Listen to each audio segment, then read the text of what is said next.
Hey guys, welcome back to Fantasy Tips. I got my first rankings episode for you guys today, and that is the top 50 players for fantasy this year. Obviously, an exciting episode where I divulge my top 50 rankings. So if you're excited and you haven't already, drop a like and hit that subscribe button. And do consider hitting that join button as well. I just opened that up this year, so if you want to support me and become a member of Fantasy Tip Nation, definitely consider hitting that button. And you get so many perks like my draft guide ranking. You'll get early access videos. I'm uploading a whole bunch of stuff early this preseason, so definitely make sure to hit that button. There's so many more perks as well, including an MVP tier on the Discord, which you guys should definitely consider joining. Link is down below. I think that it's a fun thing to interact with the Fantasy Tip community, interact with me a little bit as well. Definitely a lot of fun.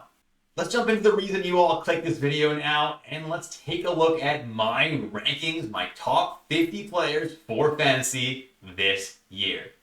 At number 1, it should be no surprise, it's Connor McDavid. Number 2, also shouldn't be a surprise, Nathan McKinnon. Austin Matthews is who I have at number 3, although NHL.com has him at number 4. And Nikita Kucherov is my number 4. David Pastrnak is my number 5. So far, I agree with NHL.com's list pretty well. At number 6, I have Brady Tkachuk, and this is mostly for leagues that do count hits because this guy is a peripheral monster. He shoots and he hits a ridiculous amount, and he also scored 74 points last year. So if you're in a categories league with those categories, or even a points league that count those categories, Brady Tkachuk is going to be amazing this year and is super safe. Kirill Kaprizov I have at number 7, 96 points last year. I think he's just scraping the surface of what this guy can do, so I'm very excited to watch Kirill Kaprizov this coming season. Leon Draisaitl, Artemi Panarin with an amazing year with 120 points, and if he can keep up that shot volume, should do it again. Matthew Tkachuk, Rantanen, even though his team's shooting percentage, on ice shooting percentage, was inflated, I do think JT Miller has another incredible year. Jack Hughes. Cale Makar I have at number 14. And Connor Hellebuyck, the first goalie on this list, I have at number 15.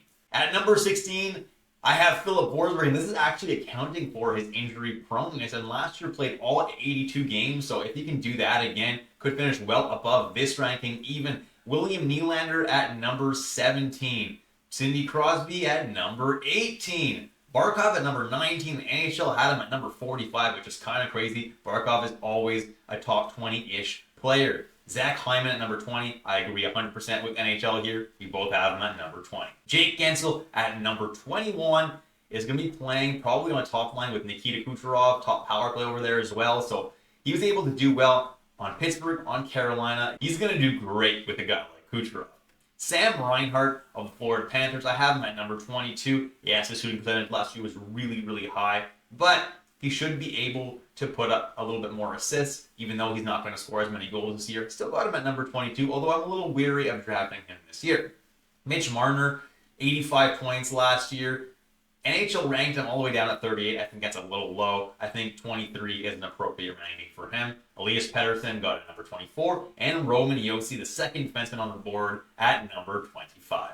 At 26, I have Steven Stamkos, should be playing on a line with Novak and Marchessault and getting top power play time in Nashville with the likes of Philip Forsberg. Definitely should be a solid year for him. I got Thatcher Demko as the number 2 goalie off the board at number 27. I think he's an incredibly talented goalie, and I think he's going to have another monster year. Jack Eichel at number 28 is someone that I like a lot. Hopefully he can actually stay healthy this year. If he does, he could even be higher than this. Sebastian Aho at number 29, and Igor Shesterkin, my third goalie off the board, at number 30. At this point in his career, number 31 is a pretty appropriate ranking for Alex Ovechkin. Still scored 31 goals last year and 65 points, and could do something similar this year. Washington did add a bit of firepower to their team, so hopefully they can surround Ovechkin with guys that can help him a little bit better, and he should have as good or a little bit better of a year this year.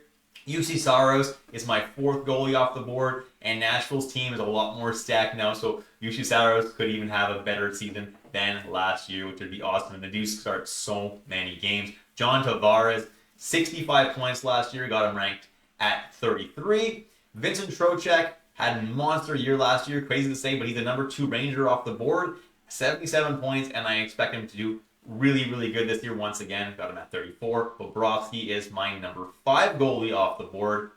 Obviously, a Stanley Cup winning Panthers team, but Brock's going to have himself another great year, starting a lot of games. Joel Eriksson Ek is someone who I have ranked at 36 this year. Last year, he was going in like the 140 range, and I told you guys, you have to draft this guy. He's a late round steal, and look at that, guys. He ended up a top 40 player in the NHL in most leagues, and NHL is also sleeping on him again this year, ranking him at 49, but I think that he's a top 40 player once again this year, guys. Chris Kreider, 75 points, rank 37 for me. NHL has him 25. That's a little high for my liking. Rasmus Dahlin, I got at number 38, but if defensemen are flying off the board, you can pick him a little bit earlier than that as well. Same with Bouchard, the next guy on this list. NHL has him ranked at 19. A little bit high for me, but honestly, could be that good. He is really, really talented, and he's on a team with so much firepower. So if people are reaching for defensemen, you can do that too.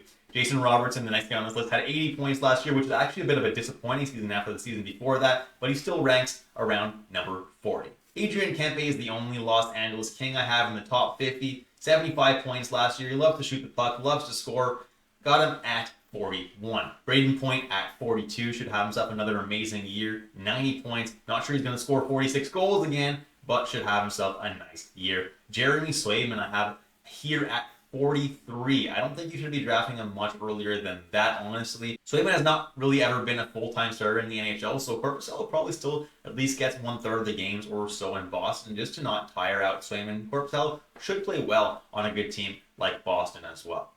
Mika Zibanejad, 72 points last year.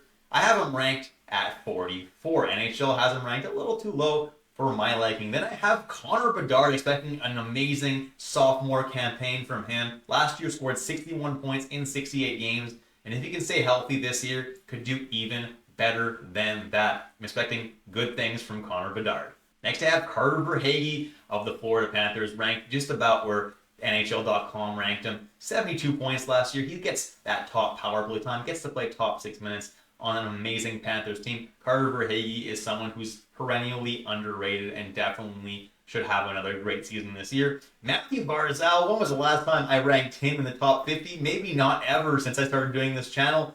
He had an awesome year last year. Playing on the wing really actually helped him be better offensively, which was great to see. 79 points from him last year, was a point per game just about.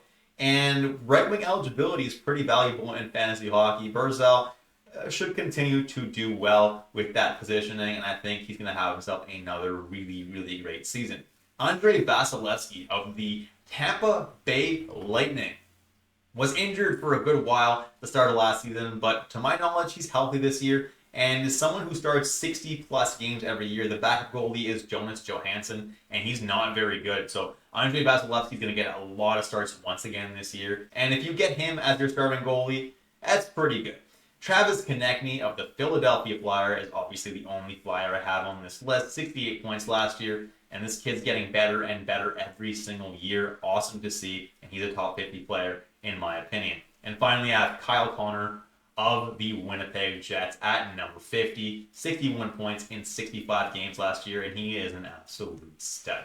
And that's it, guys. What do you think of my top 50 rankings this year? Let me know down in the comments. For those of you who want to see the rest of my list, click that join button down there, support this channel, and you will receive access to my draft guide Excel spreadsheet with all of my rankings. You could also join on Patreon. That'll grant you the exact same thing, and I'll really appreciate your support, and you get access to so many more things as well. Thanks so much for watching today, guys, and I'll catch you in the next episode of Fantasy Tips.